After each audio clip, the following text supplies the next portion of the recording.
recognize the gentleman from California, Mr. Swalwell. Thank you. And I thank the chair and our ranking member for allowing me to wave on to this hearing. And I thank the panelists. This is an issue that I know well from 8 years on the House Intelligence Committee.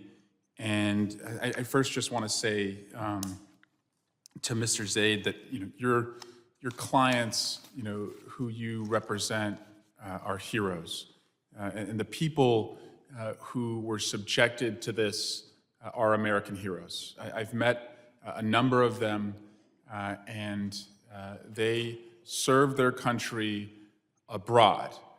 They toiled away, oftentimes without their family, leaving everything here in the United States, and oftentimes without any of us really having a sense of what they are doing, and they were exposed to this. And this condition, when you meet with the victims, is completely debilitating.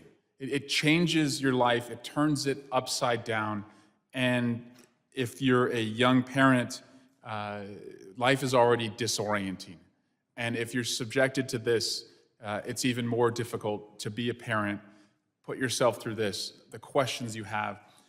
But something that I've been struck by in meeting with so many of these victims is, yes, they want to get well themselves. They have an obligation to their families to take care of their families. They have expectations of the agencies that they work for. But in every single one of them, they want to share as much as possible to prevent the next attack.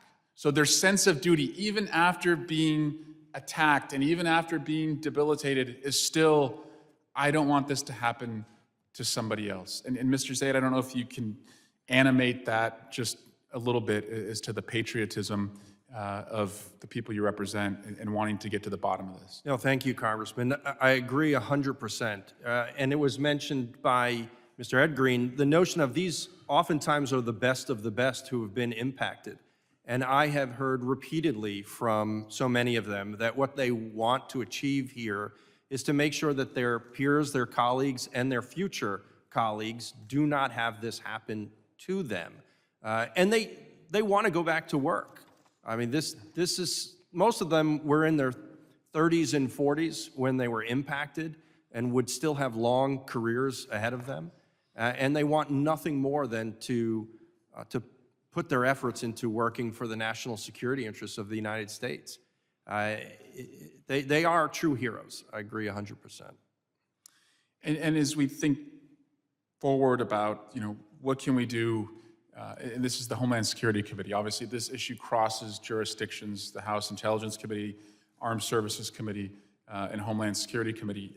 But I would just welcome from the Lieutenant Colonel, how should we be thinking about this on the homeland? And if this is indeed, a foreign adversary, using a technology or a technique, how do we prevent it from coming onto the homeland, where the target environment is even richer than Americans abroad? Thank you, sir. First of all, I must say that yes, there's much needed legislation. We need a new Havana Act, something that's not a one-term payment. It was a great step in the right direction, but it had some shortcomings that we're going to fix in the next go-around.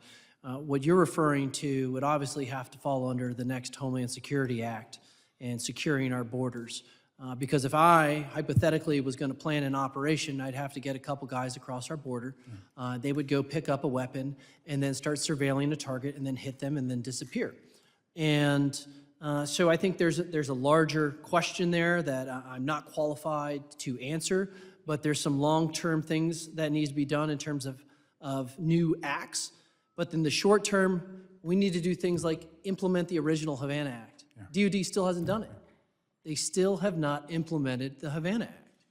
And we need a VA diagnostic code. Thanks to the VFW brothers and sisters that are here today and for your meeting earlier, we don't have a VA diagnostic code for the 500-some DOD survivors.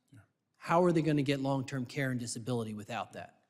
Yeah. Well, I hope this issue you see in a room that is often contentious, explosive, volcanic, that you've got members on both sides who first honor and salute the victims and want to do everything we can to make sure that they're made whole, and if they can return, and then of course, as the victims have wanted to do, make sure we do everything possible to prevent anyone else from suffering from this. And I yield back. Thank you, Chairman.